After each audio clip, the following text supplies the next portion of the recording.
சுவிட்சர்லாந்தில் ஈரான் நாட்டு உயரதிகாரிகளோடு நடைபெற்ற நீண்ட பேச்சுவார்த்தை போரை நிரந்தரமாக முடிவுக்கு கொண்டு வருவதற்கான ஒரு நல்ல அடித்தளத்தை அமைத்திருப்பதா அமெரிக்காவுடைய துணை அதிபர் ஜேடி வான்ஸ் தெரிவிச்சிருக்கிறார்.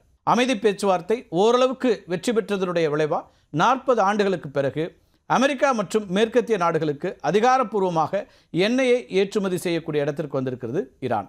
1979ஆம் ஆண்டில் ஈரானில் ஏற்பட்ட இஸ்லாமிய புரட்சி, அதேபோல் அமெரிக்க தூதரக பிணை கைதிகள் பிரச்சனைக்கு பிறகு அமெரிக்கா என்ன பண்ணுறாங்கன்னா ஈரான் மேலே கடுமையான பொருளாதார தடைகளை விதிக்குது. இதனால் அமெரிக்கா மற்றும் அதனுடைய நட்பு நாடுகளுக்கு ஈரான் அதிகாரப்பூர்வமாக எண்ணெய் ஏற்றுமதி செய்கிறதுங்கிறது முடியாமல் போச்சு. 2015ஆம் ஆண்டு ஏற்பட்ட அணுசக்தி ஒப்பந்தத்தை தொடர்ந்து ஈரான் மேலே ஜிம்மி கார்ட்டர் விதித்த பொருளாதார தடைகளை அப்போதைய அதிபர் ஒபாமா நீக்கிறார்.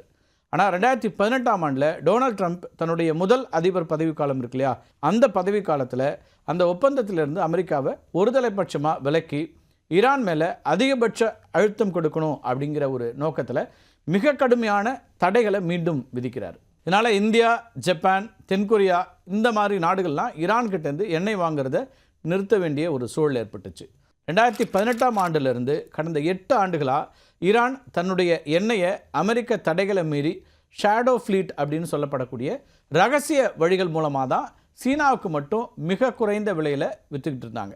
இப்போ சீனாவை பொறுத்த வரைக்கும் சர்வதேச விலையை விட பேரலுக்கு $4-10 வரைக்கும் தள்ளுபடி பெற்று ஈரான்கிட்டேருந்து எண்ணெயை வாங்கிட்டு இருந்தாங்க. இந்த வர்த்தகம் டாலர்களில் நடக்கலை. அப்படி டாலர்களில் நடக்காமல் சீனாவுடைய யுவான் நாணயத்திலேயோ அல்லது அதுக்கு பதிலாக பாட்டர் சிஸ்டம் மூலமாகவோ இந்த வர்த்தகத்தை செஞ்சுட்டு இருந்தாங்க. இப்போ இந்த ஏற்றுமதி தடை நீக்கப்பட்டிருக்கு இல்லையா, இதனால் ஈரான் தன்னுடைய எண்ணெயை நேரடியாக முழு சந்தை விலைக்கு உலக நாடுகளுக்கு விற்க முடியும். அமெரிக்க நிதித்துறை வழங்கியிருக்கக்கூடிய தற்காலிக அனுமதியின் கீழ் எண்ணெய் வணிகத்திற்கான பணத்தை அமெரிக்க டாலர்களில் பரிவர்த்தனை செய்கிறதுக்கு ஈரானுக்கு ஒரு வாய்ப்பு ஏற்பட்டிருக்கு. இப்போ அமெரிக்கா விதித்த அதீத தடைகளால் ஈரானிய நாணயம் இருக்கு இல்லையா, ரியால், இதோட மதிப்பு வீழ்ச்சி அடைஞ்சு உலகத்திலேயே மிகவும் சீப்பஸ்ட் கரன்சி அப்படிங்கிற இடத்துக்கு மாறிடுச்சு. அதிகாரப்பூர்வமாக வங்கி மாற்று விகிதத்தின்படி பார்த்தோன்னா ஒரு டாலருக்கு, அதாவது அமெரிக்க டாலருக்கு சுமார் 42,000 ரியால்கள் அப்படின்னு அரசு சொல்லுது. ஆனால் ஈரானோட கருப்பு சந்தை இருக்குல்ல, அந்த கருப்பு சந்தையில் ஒரு அமெரிக்க டாலருக்கு நிகரான ஈரானிய ரியாலோட மதிப்பு எவ்வளோ வீழ்ச்சி அடைஞ்சிருக்கு தெரியுமா? 6 லட்சம் அப்படிங்கிற அளவு கடந்திருக்கு. ஈரானோட அதிகாரப்பூர்வ புள்ளி விவரங்கள் படியே கூட அந்த நாட்டோட வருடாந்திர பணவீக்க விகிதம் இருக்குல்லையா, அது 40-50% வரைக்கும் அதிகரிச்சிருக்கு.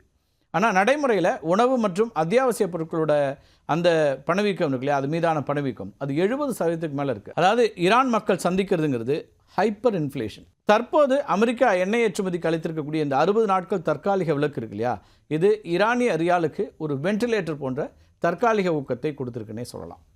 கச்சா எண்ணெய் அதிகாரப்பூர்வமாக விற்கப்படும் போது ஈரானுக்குள்ளே நேரடியாக அமெரிக்க டாலர்கள் வர தொடங்கும்.